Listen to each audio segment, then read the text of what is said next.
Listen to this sound, the sound of pastry shattering. That's the delicate shell of a croissant disintegrating at your touch. A breakfast icon we all know as the crescent roll. Everyone assumes the croissant is the soul of France, but the French didn't actually invent its shape. Behind these buttery layers lies a cross-border journey, legends of fiery sieges, and a masterclass in food engineering. Hey friends, let's pour ourselves a story right here on QC Project. Simple things.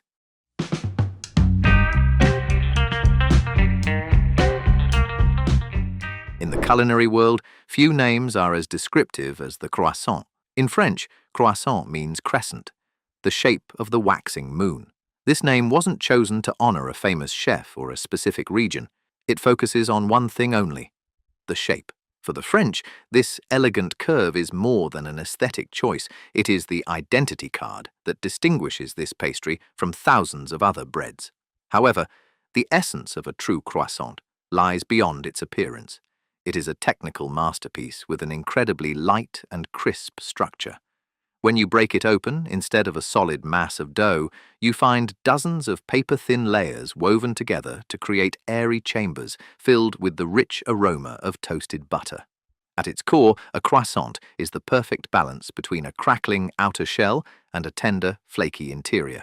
A multi-sensory experience where the crescent shape promises sophistication in every layer. If you are looking for the father of the croissant, your journey ends in Vienna, Austria, not Paris. Its true ancestor is a pastry called Kipferl. Unlike the modern flaky version, the original Kipferl was a denser, sweeter bread roll.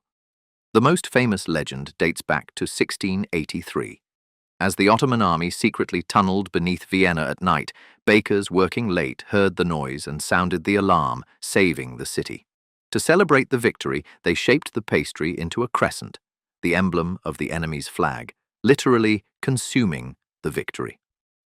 However, the pastry only began its French naturalization in the 19th century through Auguste Zang, an Austrian artillery officer. He opened the Boulangerie Viennoise in Paris, introducing Viennese baking techniques and turning the Kipferl into an aristocratic craze. Another popular myth features Marie Antoinette, the Austrian-born queen, who supposedly brought the pastry to France out of homesickness. While historians still debate the authenticity of these legends, one truth remains. Austria gave the pastry its crescent shape, but France adopted and transformed it into an irreplaceable artistic icon.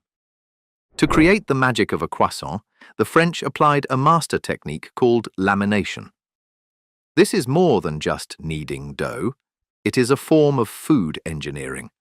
By placing a block of cold butter between layers of dough, then repeatedly folding and rolling it, bakers create dozens, even hundreds, of alternating layers as thin as paper. The key is keeping the butter cold so it doesn't merge with the dough, ensuring the layers remain distinct before hitting the oven. When exposed to the high heat of the oven, a fascinating physical reaction occurs. The water content in the butter layers begins to evaporate. Trapped between the dough, this steam creates pressure that pushes the layers apart, causing them to puff up. Simultaneously, the fat from the butter fries each thin layer of dough, turning them into golden, crackling shards. The result is the iconic honeycomb structure inside, a network of airy chambers. Without precise lamination, a croissant would be nothing more than a dense roll, losing the shatter-crisp soul that we all crave. Producing a croissant is a test of patience and absolute precision. The process begins with strict temperature control. Both the dough and butter must be kept perfectly chilled, typically below 18 degrees Celsius, to prevent the butter from melting and absorbing into the dough prematurely. Bakers must carefully manage resting periods between folds to allow the gluten to relax, ensuring an even rise without shrinkage. A standard croissant usually undergoes at least 3 folds, creating 24 layers of alternating butter and dough, the ideal number to achieve a flaky structure without making the layers so thin they collapse. Post-baking packaging is equally vital to protect the pastry's fragility. Because the shell is extremely sensitive to humidity, croissants are cooled completely on racks to let steam escape, preventing sweating, which softens the crust. In industrial settings, they are often packed in moisture barrier bags or rigid containers to ensure the delicate, crackling shards aren't crushed during transit. Each pastry that reaches you is the result of a high-speed supply chain where crust crispness and butter freshness are the ultimate priorities. The biggest misconception we often hold is the absolute belief that the croissant is a French invention. As we've uncovered, the French were actually the masters of innovation. They took the shape from Austria and breathed a flaky soul into it using lamination techniques. The debate over who the true father is continues to simmer, but foodies agree. Austria gave the croissant a body, but France gave it a global identity. Another fascinating truth lies in the curvature of the pastry itself, which sparks much debate in traditional French bakeries.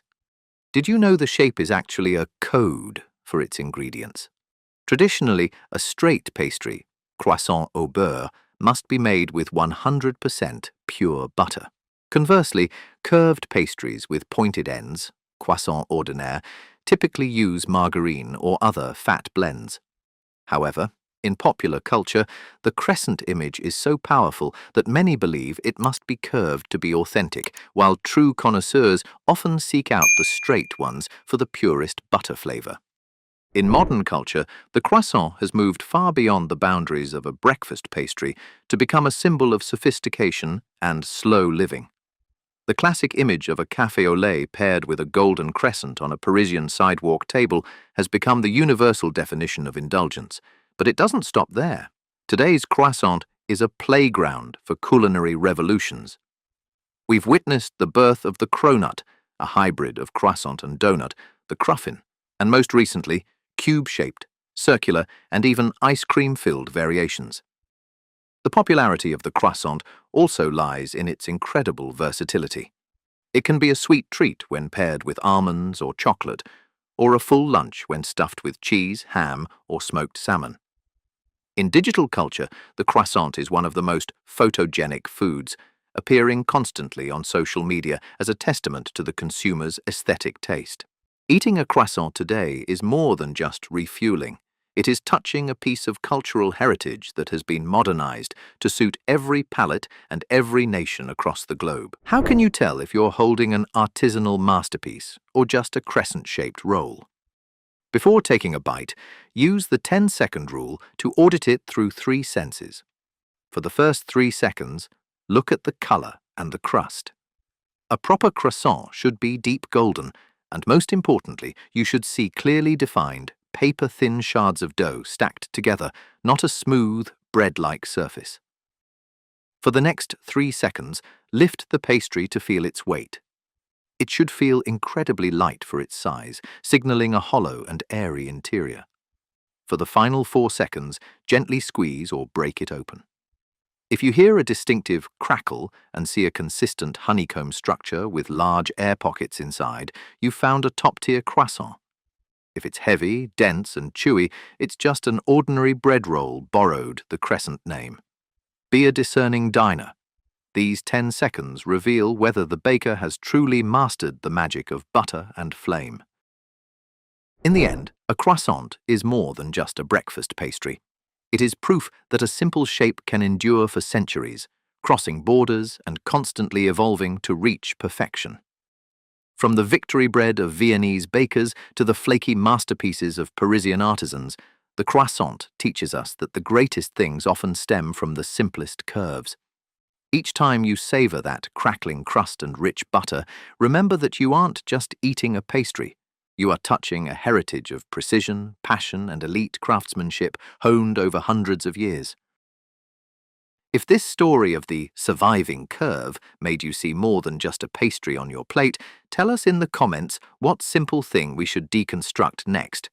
Your suggestions are the missing pieces for our journey in search of the truth.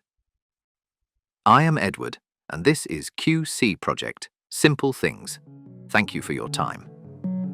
Subscribe and turn on notifications so you don't miss the stories hidden within the smallest things around us. Because what you see is never the whole story. There's always something deeper waiting to be discovered beneath the surface. See you in the next one.